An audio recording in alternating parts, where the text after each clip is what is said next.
boys beware? What, was this anti-gay PSA made by James Charles? It's actually kind of funny to think about the fact that there was a whole police department and school board meeting about this. Guys, the gays are getting too strong. They've taken over the East District and the West hallway of the school. They keep turning straight boys gay left and right. We have to do something. And then out of sheer fear decided to make this PSA. Anyways, what is up guys? It's your boy Lofi here. And today we have something a little bit different than normal. Today we're going to be looking at an anti-gay PSA from the 1950s. Now, as most of us who have ever paid attention in at least one history class, the early 20th century was a very strange time. And during these strange times, a lot of strange things happened, including the creation of this anti-gay PSA. Now, I've only watched like a couple minutes of this PSA, and let me tell you, oh boy, it's just full of content for me to roast. So yeah, sit back, relax, grab your nearest scrunchie, and let's hop right into the video. I'm Lieutenant Williams, a police officer attached to the Juvenile Division. I'm on my way to Monroe Junior High School to talk to a group of young people. I always hated when they would call us down in elementary and middle school for like anti-drug PSAs. You know, you'd have a cop show up and maybe like an ex-drug addict or two, and they would show pictures of people on drugs and how horrible they looked and stuff. And I can only imagine how awful it was having a cop come up and tell you, you can't kiss your homies goodnight or else you'll turn into a homosexual. Like, if kissing my homies goodnight is gay, bro, then I guess I'm hella gay, dude. I ride my homies, I die for my homies. That looks innocent enough, doesn't it? Lots of young people hitchhike. Seems like a good way to get from one place to another. But sometimes there are dangers involved that never meet the eye. Why would you be hitchhiking at a bus stop? Those guys are literally standing at a bus stop, yet they're trying to hitchhike. That makes no sense. It's like going to school, and instead of paying attention in math class, you just go on Khan Academy and practice it yourself. If they wanted to go do something stupid and redundant, why didn't they just go watch a Morgues video? Oh yeah, that's right. There wasn't any internet back then. Why didn't they just go drink some pop while listening to a good old radio? Haha. Let's take the case of Jimmy Barnes. Jimmy played baseball all afternoon, and he didn't feel like walking home, so he decided to thumb a ride. Jimmy Barnes? That is the most 50s name I've ever heard in my entire life. You ever think that it's kind of weird that we have names associated with different time periods and eras? I'm not even joking, in 2018, there were 15 babies named Thanos. I can't even imagine what those kids' lives are going to be like 20 years from now. They're going to go try to apply for a job, they're going to get rejected every single time because they were named after a guy who killed half the Marvel Universe. I'm sorry, bro, but I just couldn't hire somebody who killed Spider-Man, dude. That's not cool.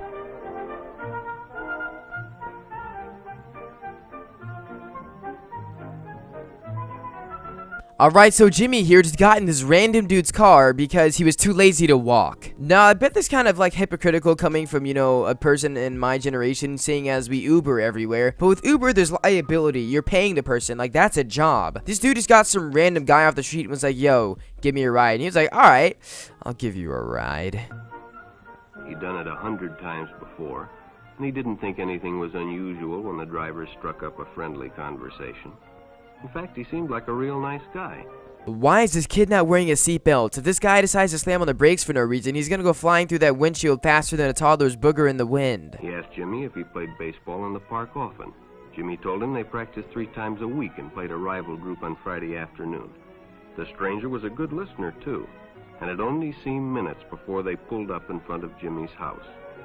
Okay, so you got a strange man that you don't know asking you personal questions about your life and what you do during your free time, and now he knows where you live. If this doesn't seem like the startup of a Dexter-style serial killing, then I don't know what does. This is why so many people got murdered and kidnapped back in the day, because everybody just trusted everybody. You could just easily walk up to somebody's house, knock on their door, ask for some sugar, and then kidnap their goldfish. When Jimmy got out, the stranger gave him a friendly pat. Yup, he's gay. He's gay. The man in the car is gay. He touched a little boy on the shoulder. Why did he do it so weirdly, though? Nobody just pats someone on the shoulder. Like, oh, what is that? That's just weird. That's one thing I never understood that, like, my grandparents did, like, rub me on the head. Like, I'm not a dog. Don't touch me. Then he told him he'd see him again, as he always drove by the park on his way home. Yeah, okay, this man is a literal kiddie diddler. I get this is the 50s and that mustache was a style, but he is literally having the pedo stash, dude. He literally has a 1950s pedo stash. Also, what is that smile? When you drop a random kid off at his house, you just wave at him and smile. Oh, yeah. I'll see you again. Why is this not raising any red flags? I get it. It's because it's the 50s. and he's white. How come back then everybody thought it was the black people who were crazy, but nowadays all we have is a bunch of crazy white people? Look up crazy white people on YouTube and a bunch of crackheads show up. Sure enough, the following day when Jimmy finished playing ball, well, the man was there waiting.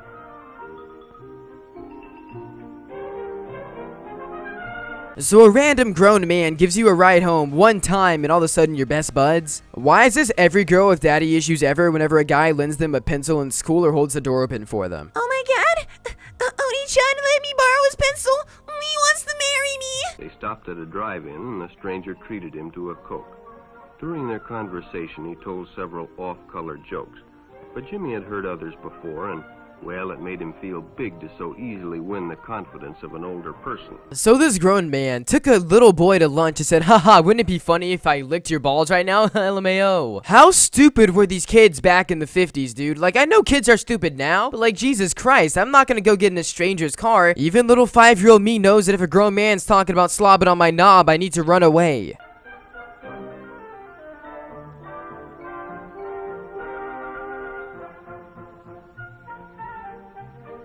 How come in every old-timey movie and like cartoon there's always like 3 ducks or swans swimming in like an exact line? Do they just have like trained ducks to swim like this? Do they have like just exact circumstances that just happen to be right there? Like, how does this happen every single time? Like, are those the same ducks in every single movie from 1940 to 1963? Like, are they famous or something? Hey, yo, shout out to those ducks in that one episode of Tom and Jerry. Hey, y'all niggas funny.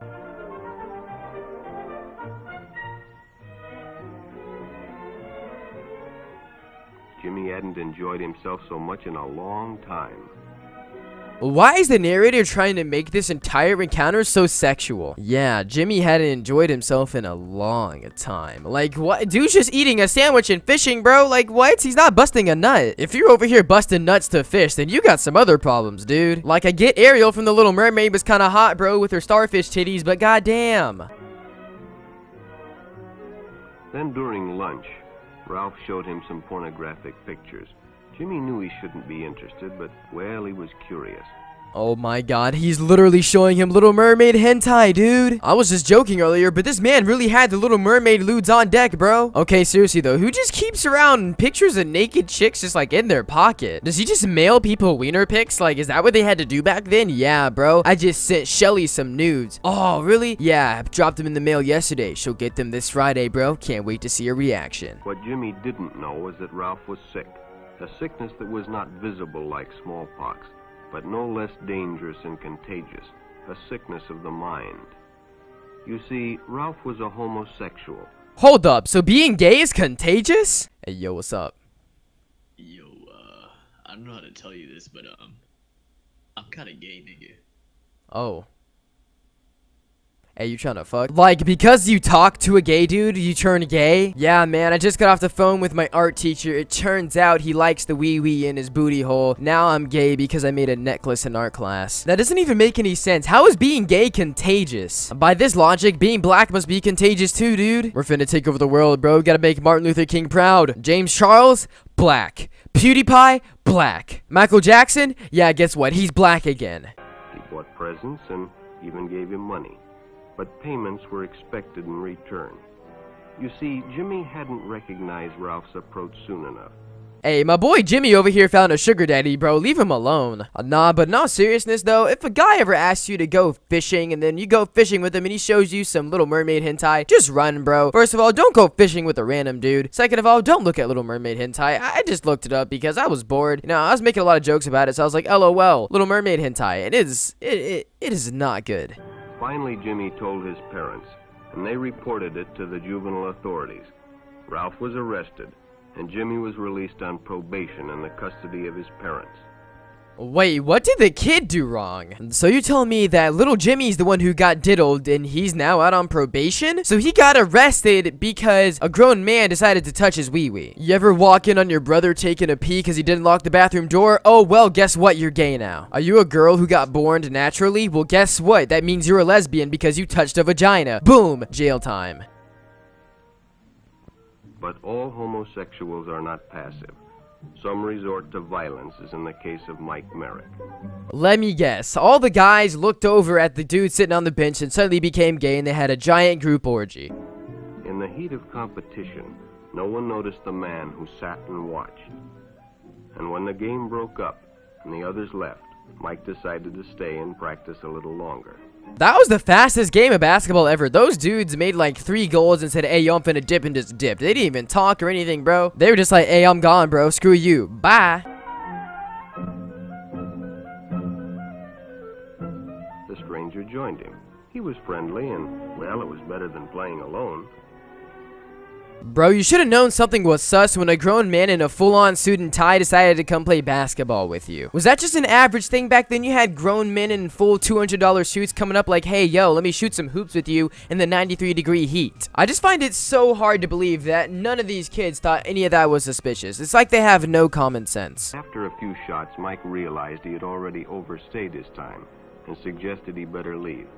The stranger told him if he'd like to stay longer, he'd be glad to drive him home when they finished. Sounded great to Mike. So are all these just examples of like gay dudes, or I'm sorry, kiddie diddlers, taking kids home from a park? This really just feels like a stranger danger PSA mixed in with a, oh, by the way, the guy kidnapping you is gay. Also, being gay is illegal, so don't do the gay, okay? Public restrooms can often be a hangout for the homosexual. Bobby and his friends hadn't noticed the man who had been in the restroom when they changed.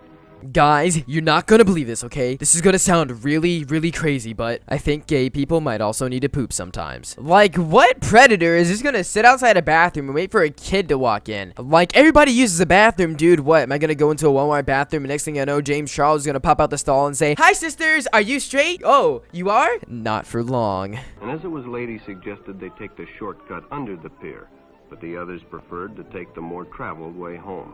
So again, some kids are leaving a public area and a guy comes up to him and just yeets him out of his life. If they wanted to make this seem more scary, they should have had like a gay dude walk in like a Speedo and just start like grabbing on the dude. All they really had to do was make the gay dude seem like the boogeyman and boom, nobody would ever be gay. You better eat all your broccolis, little Jimmy, or else Mr. Gay Man will crawl through your window tonight and touch your butthole.